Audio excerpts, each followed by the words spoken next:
Great. So, greetings everyone. My name is Kevin May. I'm from the Catholic University of America in Washington, D.C. I am your MC for the finance track. Today we are really pleased and excited to welcome to the stage a panel discussion on crypto mining, a curse or a blessing, energy use, social impact, and crypto mining's adaptation to ESG. We are having participants here theoretically with Vinny Pardee of River Financial, but certainly Mark Artemko?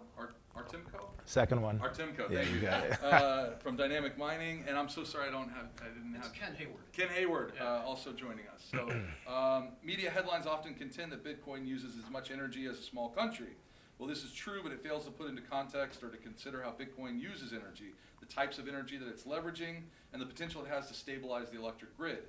Some contend that if the proposition of Bitcoin pans out, such energy investment will be one of the greatest uses of economic energy in history.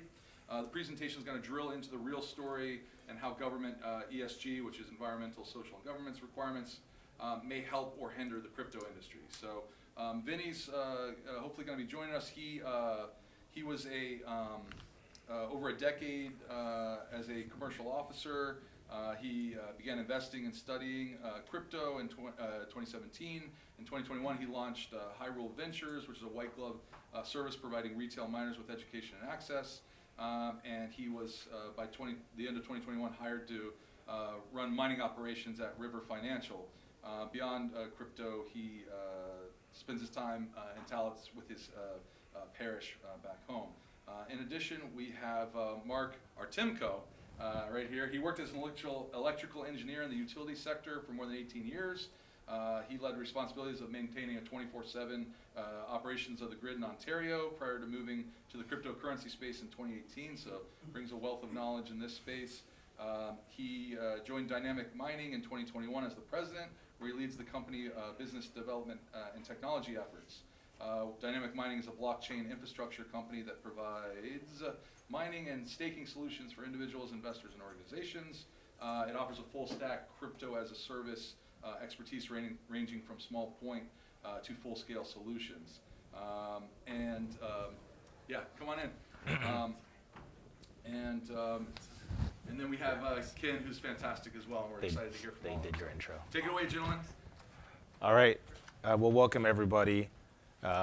Vinny is here with us now, and so my name's Mark. I'm the moderator for this panel discussion, and before we kick it off, I just wanted to survey the room to sort of figure out who in here, how familiar everybody is with mining and Bitcoin. So if you could just raise your hand if mining is if you're very experienced with mining. All right, we got two. Okay, and if it's a completely new concept and you would benefit with some fundamentals and review of the fundamentals, raise your hand. All right, so we got about 50-50 here. So, all right, so That helped a lot. exactly. All right, so thank you for the intro. So before we jump into the questions, I find it really useful for like a bit of a personal testimony if everybody kind of like knew how each of us got into cryptocurrency and what was the aha moment for each of us. So Ken, maybe, and by the way, just share the microphone for the recording. So yeah, so I think it is, yeah. So You can hear it? Ken, what's your Bitcoin mining story? How did you enter the space, and did you have any particular aha moment? Yep, thanks. So again, the name is Ken Hayward, and I'm CEO of a company called Hashwatt Inc., and we are a self-miner running at about the 50 megawatt level. I'll explain more about that in Pennsylvania. And so my story is a long path in the Bitcoin space. I've been a career entrepreneur for my whole life. Started a virtual meta company, interestingly enough, in 2013. A little bit ahead of my time. Glad I didn't do that with Mark Zuckerberg doing it at 2022. But the company was acquired by SAP at that time, and I found myself as an entrepreneur working for SAP. And I was trading Bitcoin at night to keep my entrepreneurial spirit alive. Then moved into the Ethereum mining business, way back at the beginning as an interest, which led me to become, I think what is known in our space as a Bitcoin maximalist now. So, that's my journey. Now, currently we're running this self-mining operation. Our company really was built around the idea. My business partner is a Securities Exchange Commission lawyer, and I'm a, let's say, highly prioritized legal type of thinker when it comes to building infrastructure companies, as I have my whole life. And so when the two of us got together back in 2018 to form this enterprise, we were the only guys approaching 60 years old, probably in the United States of America, that had 10 years of Bitcoin experience, that believed that everything that was happening in the industry was probably a fraud, other than Bitcoin, frankly. And so we formed that company with the idea that we wanted to be a regulatory compliant infrastructure company in the Bitcoin mining space in the United States of America. And so that's the background of where we are and how we got to this place. And I'll pause there and hand off the mic, and we have a lot more to talk about. I hope that answered your question. That's great, thanks. Vinny, brief background, how did you get into the space? Yeah, so my background is in electrical engineering, so designing buildings of different types, anything from like commercial office spaces to healthcare and data centers.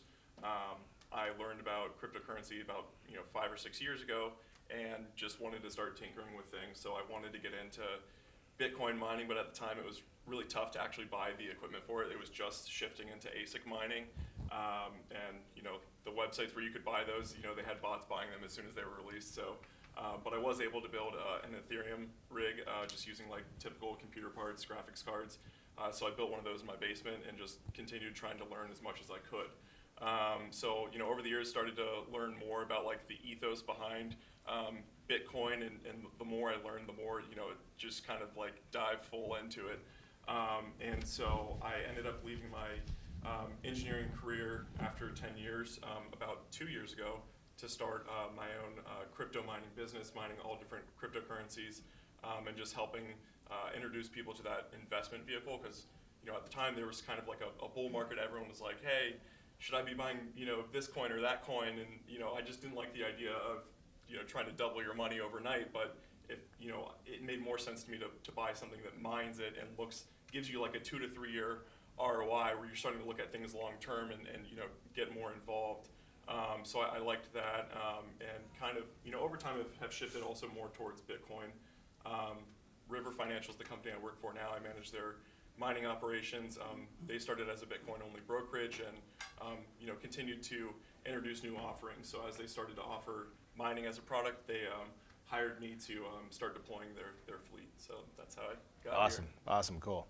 And my background is electrical engineering as well. Like Vinny, spent about 18 years in the utility sector, and my first interest into this space happened not into Bitcoin, but into the concept of blockchain technology, because in Ontario there was a lot of solar development happening out in the distribution system, but the local utilities had a monopoly over the market, and so there was companies like Energy Web Foundation and others who were trying to break into this peer-to-peer, and the promise of being able to sell your electrons from your house to your neighbor across the road over the blockchain was just really, really fascinating to me. So I spent a couple of years just learning about DLT and blockchain, and then I jumped in with both feet last year into dynamic mining, recognizing that the energy component was going to be a really big asset in this field. So I'm the president of Dynamic Mining. We build nodes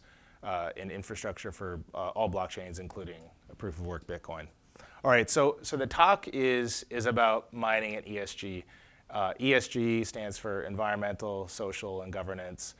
Essentially, it's investment criteria for investors looking to invest in companies, and a lot of companies will employ ESG mandates, and there is some regulation. I think this talk is going to be a little bit less about the regulation, but more about the optics of Bitcoin, specifically about the energy use. So before we get into sort of like trying to defend Bitcoin or mining and from the perspective of the energy usage, I think it would be useful to do like an overview, a 101, and set the foundation of blockchain. What is blockchain? What is DLT, distributed ledger technology? How does it differ from Bitcoin? And maybe just like a quick high-level overview, and then we'll get into the mining aspect. So, one of you guys want to take that? We'll pass it back and forth. Sure. So again, we want to make sure that we're not boring you, right? So let me take a stab at things and see if people are okay with that. So, in order to be a blockchain, in my, and this is an opinion, right? Because there's a lot of different opinions, but a blockchain itself is a technology that is intended to serve a specific purpose. It's not a database, because a database is controlled by a central authority or managed by a central authority. So a blockchain has to have an application that is it utilizes something called the Byzantine generals problem, which I'll come back and talk about more in a second, in order to solve a complex trust issue. And in the Byzantine times, the issue was if you were at a castle and you had 5 armies, all from different generals, potentially from different countries, that needed to attack a castle, you had to have messaging to go back and forth between these 5 various armies, because you couldn't trust that army number 3 was going to actually raid when you agreed to raid, because if the 4 went in and got crushed, the 5th could get away. So there was a problem that the generals needed to solve, and that same issue is true in the blockchain definition, which is who do you trust? And I think in the last few weeks we've seen a lot of who do you trust, right? FTX, Luna, you can name them, right? Voyager, you can keep naming them. Who knows what we're going to hear about tomorrow, right? It's the best of times and the worst of times, right? So in order to be a blockchain, you must have an application that focuses on that need for trust. And you also must have a database that is, or a technology that is immutable. It can't be reviewed, it can't be reversed, it can't be changed. And it has to be distributed, so that distributed agreement that's going on between all of the parties would have a set of rules that everyone has to live by, and exclude anyone who's not behaving by those rules. And if you apply that definition of blockchain to Bitcoin, Bitcoin was developed with that in mind. And so the idea of blockchain being used by other applications, currencies, in my opinion, and again, as these guys know, I sit at the far edge of belief in this area. I believe that, getting to the bottom line, that Bitcoin is a virtue, and I believe that all else is a vice. Okay, and the reason for that is that this blockchain technology has many applications, but the application that is the most likely to succeed in the long run and the most likely to be protected in the long run is the Bitcoin blockchain. And if I have just one more point to make, and then I'm gonna hand that off. A lot of people don't understand that the word Bitcoin there's 2 words for Bitcoin. One is capital B, Bitcoin, which is the Bitcoin network. And then there is the little b, Bitcoin, which is the currency that runs inside the Bitcoin network. And there are many uses of the Bitcoin network beyond the little b Bitcoin. And I'll give you a few examples. If in the future global trade was going to be settled using Bitcoin as an underpinning store of value or an underpinning currency for markering, and I can talk a little bit about that, but you could settle sales in oil tankers on the Bitcoin network using Merkle trees. And the Bitcoin technology itself has the ability to, even though it's not meant for high volume, it's meant for high value. So in my opinion, that network is the network that's the longest chain, the most protected chain, and the most independent and decentralized chain. And it's a very important aspect on that front. So with that, I'll pause. I have a lot more to say, but Yeah. So Ken is a Bitcoin maximalist. I love Bitcoin, but I'm blockchain agnostic, and Vinny identifies as a Bitcoin what is it? Mostimalist. So we've got kind of like the spectrum here. So we have the diversity covered. So Vinny, maybe you could expand on that and maybe get into explaining the concept of proof of work, because a lot of the criticism of Bitcoin from an ESG perspective has to do with the energy use, and the energy use is tied to the proof of work calculation and the computation. So Yeah. if you could sort of unpack that a little bit and explain what proof of work is. Yeah, so the main kind of two scenarios here are proof of work or proof of stake. And, you know, it kind of ties into the trust that you're talking about. So like with the Byzantine generals, with proof of work, you're trusting the actors because they're expending that energy. They have to put investment in computing power, which then translates to more energy consumption. So the energy consumption is a security feature. You know, if someone's putting those resources at stake, then you know that they're probably a good actor. You would have to spend a lot of resources to overpower the network for bad intentions. Proof of stake is, you know, another variant of that, or I guess in a different angle of coming to that consensus to solve the Byzantine generals problem. But I think, you know, some of the criticisms of that is that essentially what you're staking is the amount of that currency that you have.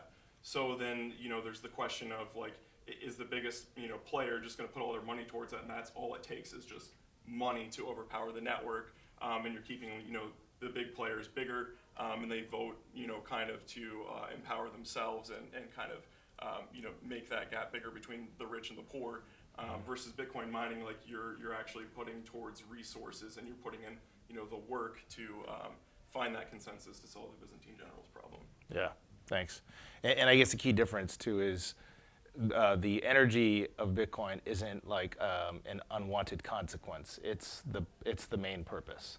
The main purpose is to actually solve the equation, to do the work to prove that, you know, you're not going to be a bad actor. Okay, so Ken, you described a potential benefit of Bitcoin.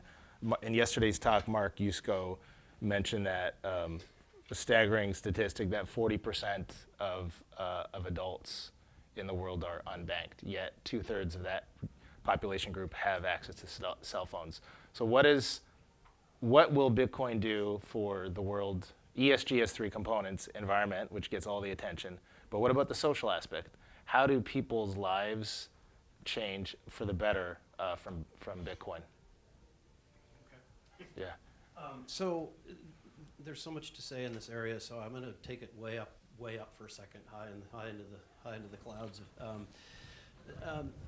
We live in a world where fiat currencies, which is an experiment basically that started. The current version of it started in the 1970s when Richard Nixon removed the U.S. from the gold standard. But all fiat currencies, which are currency issued by governments, that are built to take from the population, they're theft. And every fiat currency that's existed in the world since time began, starting with trading shells, the Roman Empire, you know, when the British pound or the sterling was the only currency, to the Portuguese, to every single currency, 100% of fiat currencies have failed. Most of those currencies fail in about 100 years. And what causes those to fail are debasement. And it's built into the fiat currency idea, which is the reason the Roman Empire failed, if you really boil it down, is because the gold that was in the currency of the Roman currency was at the outer edges of the Roman Empire filled with aluminum and gold. And eventually there were revolts because what looked like a gold coin was not a gold coin. Now, if you put that into today's world and you look at whether you're looking at the euro or you're looking at the yen or you're looking at the dollar or whatever you're looking at, all currencies around the world are being debased. And I think that the issue that I would think about from a philosophical perspective is that really good for the world? And is there a potential in the future that when church and state was separated in the U.S. Constitution, I think that this group could probably agree, I hope, that the separation of church and state, at least in the United States of America, was probably a pretty good thing. And I believe that in the future that there'll probably be another separation of money and state. And so the idea that I would have as how the world becomes a better place, you know, back to the unbanked and back to that is, you know, Bitcoin is a high time preference currency that causes people to not spend. I'm living proof of that. Like if somebody told me that I want to go out and buy a, you know, an electric Porsche today, I'm a Bitcoin guy. I look at my Bitcoin and go, I'm not going to go buy a Porsche today. I'm going to drive a Kia because my Bitcoin's worth something. So it causes people to save, and it causes people to think about value. And you know, the golden era of the world really was in the 1870s to the 1920s kind of thing, where the most of the inventions that we live in today were created during the time of the gold standard, where value was high, the intention was high for people to spend money in a very appropriate way as opposed to waste it on consumerism. So I see a time in the future, and again, I'm moving through a lot of ideas quickly so we can loop back to them, where instead of the US dollar being the world reserve currency, which has been good for America, right? I mean, there's no question. We live at a high standard, or have lived at a high standard.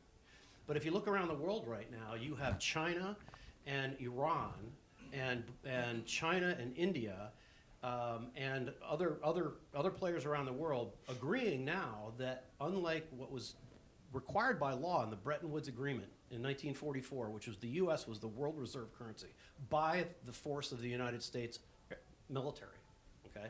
People are not doing that now. And they're setting up agreements between countries where people are able to exchange currencies. You used to be able to buy oil only with the U.S. dollar or you're going to get military action.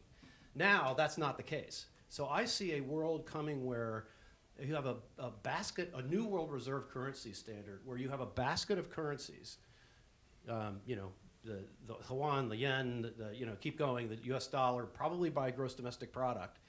And you have an underpinning of that value in Bitcoin, because you must have, in order to be able to have a basket of currencies, you have to determine a core value of each one. And the Bitcoin itself can have that action. So it becomes an underpinning of a world reserve currency. And with a underpinning of a world reserve currency and the intention of people in that ecosystem to be savers, not spenders, the world is going to naturally trend to becoming a more friendly place, a more cooperative place. And that's a long-term shot at that, but I think the world, it becomes a more fair situation there than it does today. Great. Thanks, Ken. You want to add anything? Yeah, I'll just add in a little bit on the social part of that.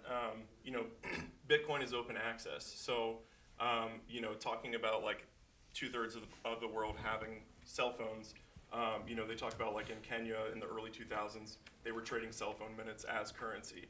So, you know, a lot of them don't have access to traditional banking, but you don't want them relying on cell phone minutes that, like, you know, some company could just go and issue a whole bunch more and all of a sudden they're, you know, 1/10 of the price they used to be.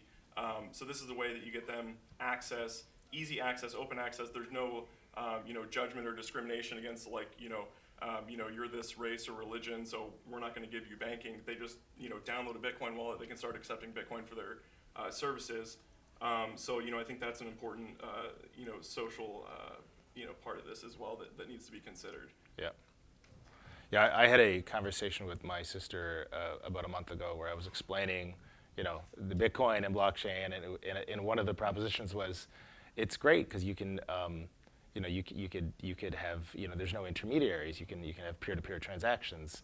And she said, yeah, but I can do that on my phone. Like, what's the big deal? And I said, yeah, but you're part of the population in the world that has a bank, and that revelation that there's a whole, you know, world out there of people who are not served by financial means is I think one of the biggest social benefits. Everybody's taking 7% of the things she thinks it's peer-to-peer. Yeah.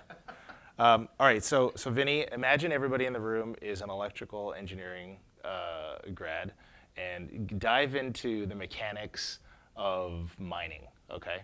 So there's proof of work, and there's mining. So Bitcoin gets a bad rap because it uses a lot of energy. What's actually happening inside the box that's causing the energy?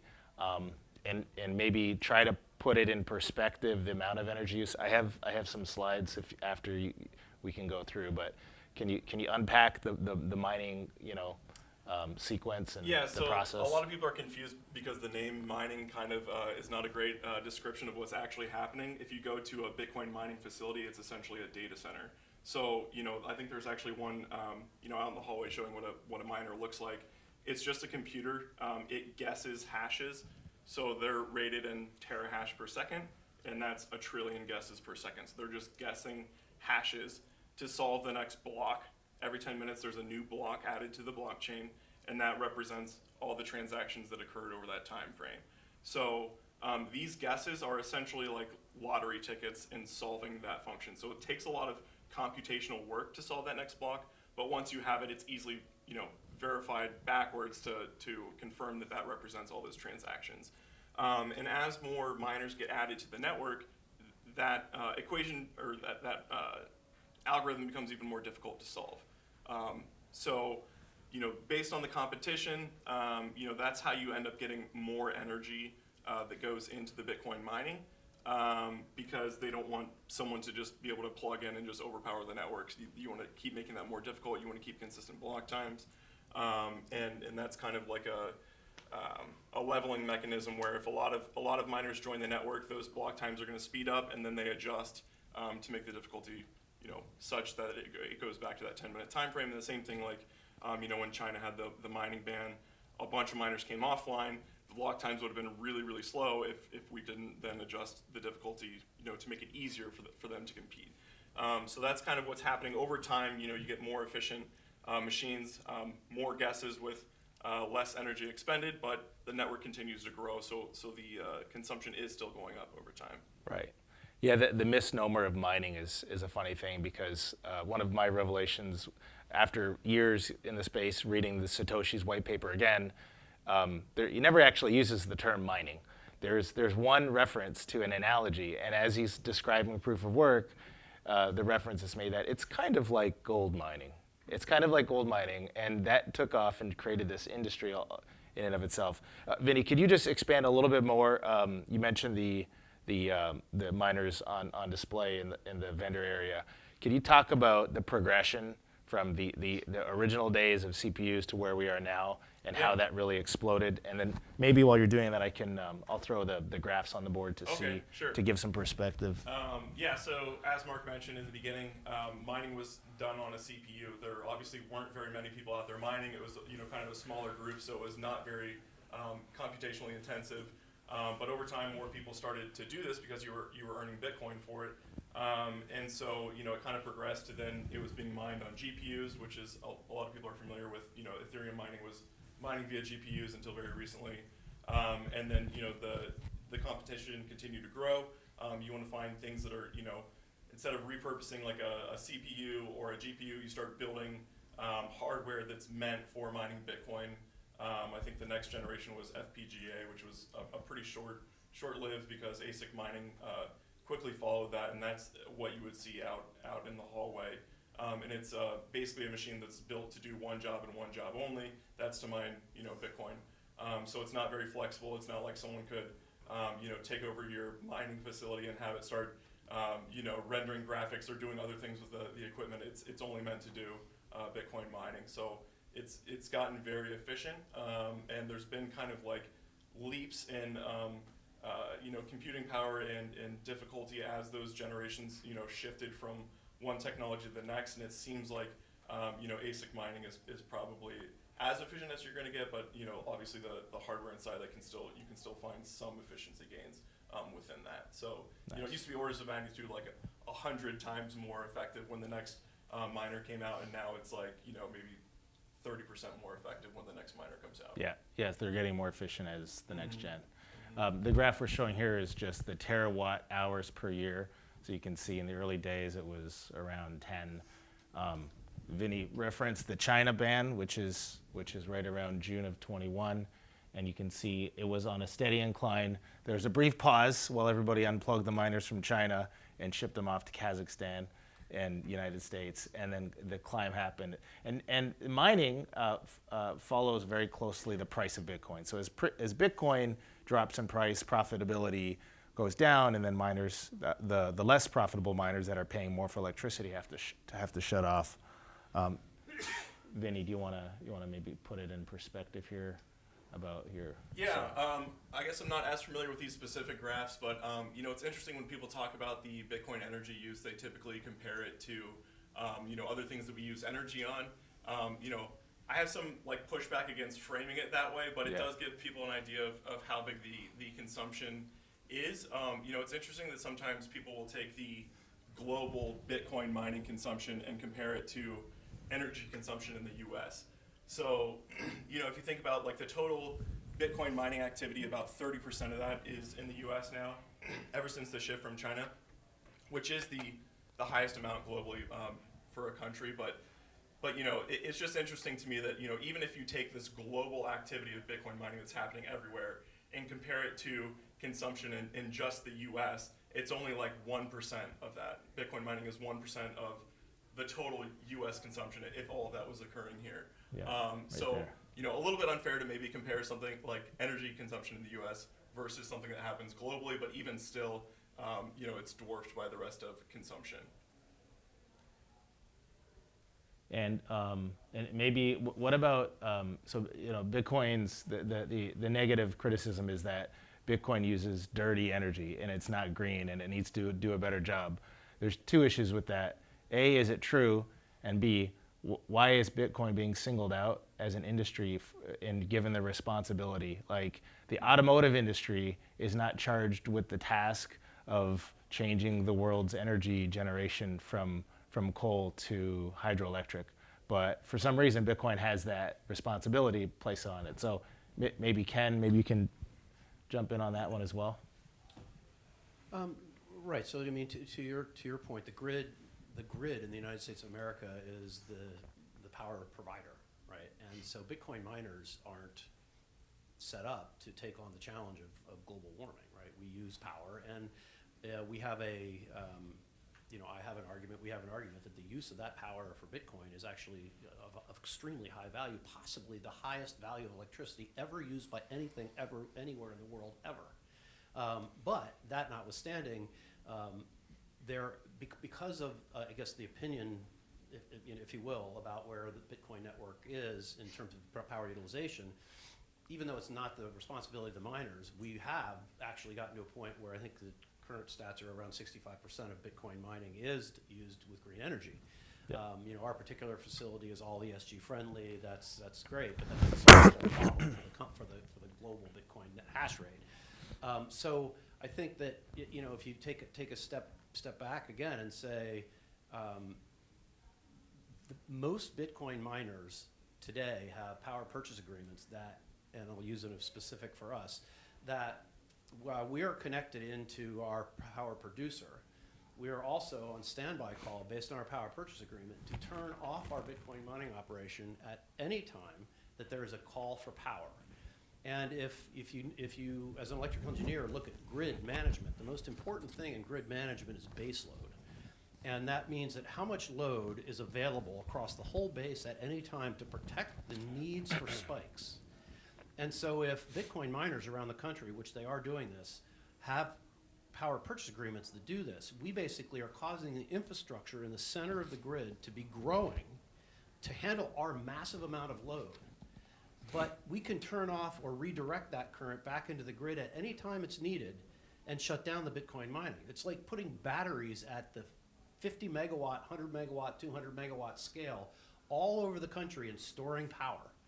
And so that baseload energy is a very important aspect of the stability of the grid in the United States and elsewhere in the world. So I believe that really, even though this is not the Bitcoin miners' responsibility, it's becoming clear to those that are at least focused on this on a day-to-day basis that the Bitcoin mining has a potential to actually move the grid faster, further, and more reliably stable than it would ever have been before.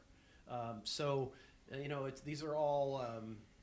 The one thing I would say is that a lot of this focus is something that is, you know, as a CEO of the company, we get drawn into a lot of conversations that I just, you know, it's kind of frustrating to me to have to be involved in because it feels like, you know, this is not our, you know, this is really not where we belong. But because we're in it, and because we have to defend it, I believe we're doing a good job at moving this needle towards a better reputation. I think that part of the problem in the ESG world, and this is controversial again, I apologize, is that there's been a lot of people who are looking at Bitcoin from an investment perspective and thinking it's really kind of boring.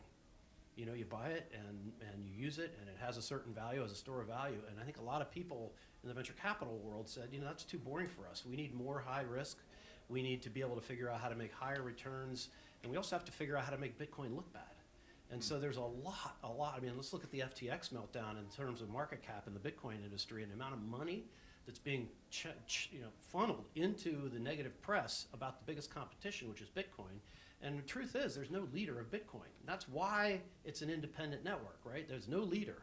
So you have companies that are centralized with leaders, with vast amounts of counterfeit money that they printed, spending it on making the Bitcoin network look bad, right? So I think over time, a lot of this is going to, as I think Warren Buffett said, when the tide goes out, you can see who's swimming naked, right? And I think that there's a lot of people now that are out there that are have been, negative proponents of Bitcoin on the energy issue specifically and funding it, that suddenly have been exposed to who they are. I think at the end of the day, people are going to come back around and realize, hey, Bitcoin is the world's most highly protected network, compute-wise. It's been around for 10 years. It's had no failures. Its market cap is growing. Its value is growing. And it probably is the only one. So, Vinny, Ken mentioned baseload generation and touched on a little bit the idea of that you can shut the mines down when the grid needs it. Vinny, can you talk about a little bit about what's happening in Texas and the attraction of the Bitcoin mining and how ERCOT is embracing mining and the miners are helping, add to the grid stability? Yeah, so in Texas, that's a good example. Like, we've already seen the impacts of this. I think when, miners talk about how they can help the grid, for people who are still learning about it for the first time, it sounds like kind of ridiculous. Like, why would you shut down this profitable operation, like, at the drop of a hat? But what you look at happening is, like, in Texas, let's say you're paying, $50 per megawatt hour, for your normal electrical consumption. Maybe you're making, $10 on that mining Bitcoin. When the hurricanes were knocking some of their generation offline, I think it was like a 2-week period where it was over $1,000 per megawatt that consumers were paying for their electricity at that time. So as a Bitcoin miner, why would I continue mining Bitcoin for that, extra $10 profit when I could be selling back to the grid that power? And so that's what's great about Bitcoin miners is they're just, it's a steady load, so it helps with that, even baseline that you can start, making long-term plans around, generation facilities knowing what they can sell throughout the year, but also, when you can shut it off, really quickly, then the rest of the consumers are able to benefit from that generation, either new generation that you brought online or the existing generation that, maybe previously was only running for 5% of the year. If it's running, more consistently throughout the year, they can invest in that infrastructure. They can make those, even if it's a coal mine, they can make it cleaner by investing in capital projects they wouldn't have had, the ability to invest in before. But yeah, so now you're not paying $1,000 at those spikes. The consumers might be paying a much lower amount because of that investment that's been able to occur in your generation throughout the entire year. So it's really like, I see it as a win-win. And what's so great about, like, we're talking about, the Bitcoin mining being about 60% renewable. It's really a leader when you compare it to all other, consumption types. I don't know, I think it might be on here. Yeah, the United States in general is about 30% renewable. And what's great about that is, like, I mean, you're not telling Bitcoin miners you must do renewables. My job as a miner is to find the lowest cost of electricity, and that happens to be renewable a lot of the time. So, I mean, that should tell you everything you need to know is that, like, we're incentivized to find low cost. It happens to be renewable. That's a good incentive structure. You're not forcing people to do something that they wouldn't do otherwise. Yeah, and Bitcoin mining is the ideal customer for a grid operator. Grid operators, have, like we were describing, they have levers to pull.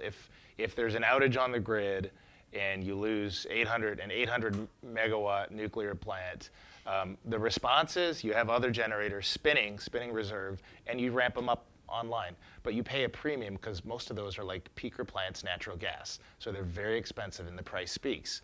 Now with what's happening in Texas, ERCOT says, oh, I have this lever, I can ramp up these generators, or I can go shut down this Bitcoin mine. And so it drives competition, and it gives them two options to accomplish the same thing. And it's just really, really fascinating. And I think it's going to be part of the long-term solution for mining. So it's great stuff.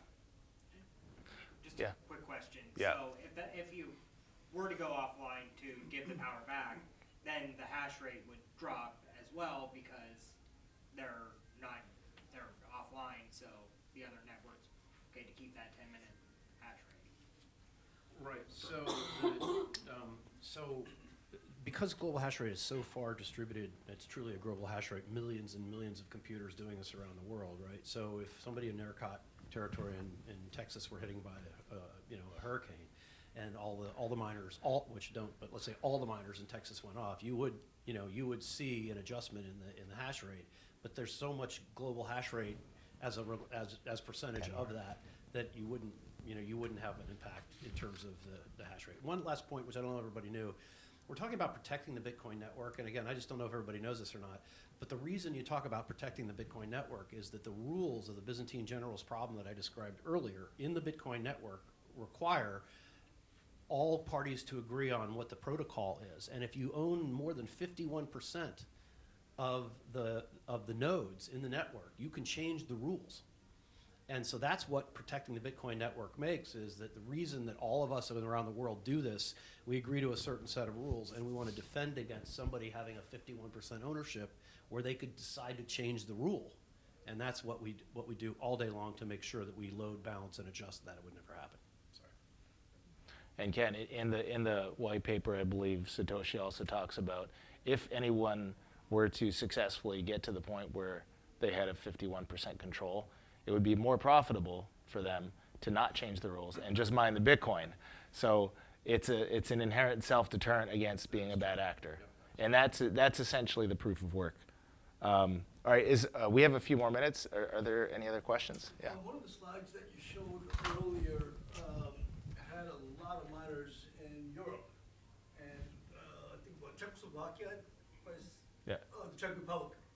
I tell my age by saying Czechoslovakia, but the Czech Republic in terms of the slides there, what they're facing in the coming months and such with their energy costs, and where they're going to be focusing, where they should be using that energy. Do you see some of that transitioning over to more miners popping up, let's say, in the U.S. or other parts of the world versus? So it might be a little confusing, but I think this is actually showing the total consumption of Bitcoin as compared to these countries. So this isn't to say that the Czech Republic has a lot of Bitcoin mining. It's saying that the consumption of Bitcoin is much larger than that country consumes. Okay, so even in that aspect, if let's say the Czech Republic is using that much energy, if their electric rate goes 2x or 3x, likely there's not much mining going there if their electric costs are going up. It would be elsewhere. What's going to happen to the miners that are there, though? I think that's the question. I think we've seen a good case of that. In China's case, it was from banning it. And you saw a drop in network hash rate that happened pretty quickly. I think it was something like over a month's time. Right there. It fell, the hash rate fell in half. A lot of those moved to the U.S. Where they felt like there was more stability. Some of them just moved next door to Kazakhstan, and then they also had issues there because it kind of brought a lot of stress on their grid, and the government started clamping down there as well. So you kind of see it kind of distributes out into other places. So if we bring that back locally here, the larger miners, like Ken mentioned, have power purchase agreements and such that you guarantee certain rates. But as the average Joe, we see what's happening to our PICO rates and such. Is there clauses in those PPAs that say, hey, at a certain time, if the electricity cost goes exponential, then your rate is going to go back up, and then you have to reevaluate what your return on investment is going to be? think that it's, I understand your question. I think how this really works, though, is that a power purchase agreement is made with a local power authority and the managing grid operator, PJM or whoever it may be, that looks at the available load in a given area and the likelihood of that load being needed in that area. And so the power purchase agreements are written such that it's a very distinct calculation. If you're going to do it in Scranton, Pennsylvania versus Harrisburg, Pennsylvania versus Pittsburgh, Pennsylvania, there's a set of rules and costs associated with it. So I think that what PJM would be looking at in this case, or somebody who's selling you power, likely is how much power is being used in a given area, and how much might get used in a given area because of price increases or growth or infrastructure needs, and how much can I charge this entity for using power that's going to fund my grid operations and fund my expansion of the grid. So really what you're probably saying is something a little bit in reverse of what you say, is that the power purchase agreement is actually funding infrastructure build in the grid itself to increase the amount of capability for power. And there's, in the U.S., various different ways. There's natural gas and coal and solar and wind and you know, there's a lot of other ways to do it. But I think that the grid management is trying to optimize for as much renewable as possible. So I think that the money that you're seeing in power purchase agreements is going into making more renewables come into the network. It's a very complicated series of rules, but I believe that's what's actually happening. So, building on that, like, I like Bitcoin. I love my children. And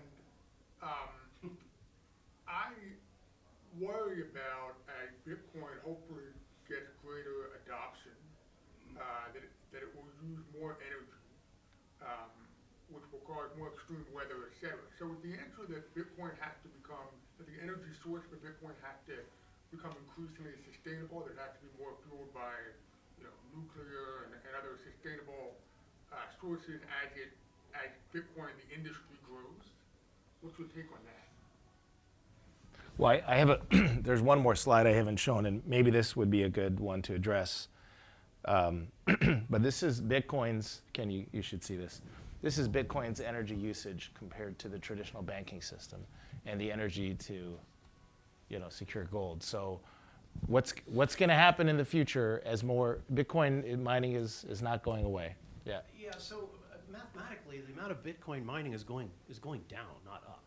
And the reason I say that is that the amount of, there is a track like this, right? But over the longer period of time, the amount of Bitcoin that's available becomes less and less mathematically.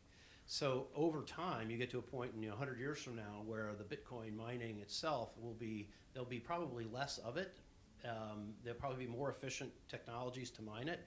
And there'll probably be more efficient, not just technologies to do the mining, but the power to be driven by it. So I love my children too, and I also love Bitcoin, but I love my children more. So, and I'm a fly fisherman, and I like to see rivers not running polluted, right? So, I think that this whole industry is probably headed for a shape shift at some point, meaning the power grid. I mean, power really is an unlimited resource. And that's an unpopular opinion, but power is an unlimited resource. And the challenge in the world is how to not save us from Bitcoin, but how to save us from ourselves in all use of power, right? So that's what we're getting into. Should we be building nuclear in the U.S.? You betcha. Should we be investing in fusion technologies? We are.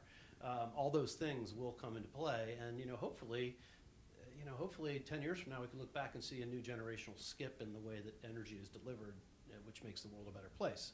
But I don't know if that's Bitcoin's responsibility, but I agree with you. It's something that we have to be focused on. Thank you. Yeah, another thing that I'll just add into that is that, when we talk renewables with Bitcoin mining, it's not just, wind, solar, like those types of projects. It's been really cool to see, like, Bitcoin mining chases, energy generation that's lowest cost. So that kind of equation is flipped on its head versus, all the other consumers where, you have, the city of Philadelphia, you gotta have generation come to that city because there's going to be people consuming there. With Bitcoin mining, you'll go and place it wherever there's cheap electricity. So like if you're drilling for oil and you have flare gas right now, like that's, or vented gas, it's just going straight into the environment, or they're burning it right on site. Bitcoin miners can go and harness that energy right there. That's something that those energy companies are like paying as, they're acknowledging that it's, wasted and hurting the environment. You're now getting a more controlled burn there, you're profiting from it, so now they can take something that's a liability of theirs and sell it as a product. And it's, cleaner for the environment. There's also examples here in Pennsylvania of, the number one pollutant to the water is runoff from waste coal. And so there's incentives to go get people to take that coal and get rid of these large piles that are out there just running off into the rivers. It might be struck by lightning and then you have uncontrolled combustion there. And Bitcoin miners see that as, oh, you're going to incentivize me to use this energy source? Sure, I'll go and I'll put my Bitcoin mine right there and burn that in a more controlled fashion. So you're actually able to clean up some of these problems that other consumers wouldn't want to touch. In the back? So often in this industry, you're faced with very thin margins, and I can understand the frustration of how much time you have to spend on a topic, particularly in sort of the entrepreneurial space. That kind of is what it is. But if you had an opportunity to kind of explain maybe on the offensive front, like, is there ever, like, there's a balance between how many countries and all these sort of, what is the cost-benefit analysis of what you're actually doing? Like, you're actually investing in this network that over the next 14 years is likely a new source of money for, like, the population. There's so many investments that use this kind of energy, probably even within the Department of Defense, that are just trying, that ends up they don't even use the project. Have you ever thought, like, what are the positives that you try to explain when you talk about this, instead of, again, I realize you're always sort of defending this what's been this ongoing narrative for years.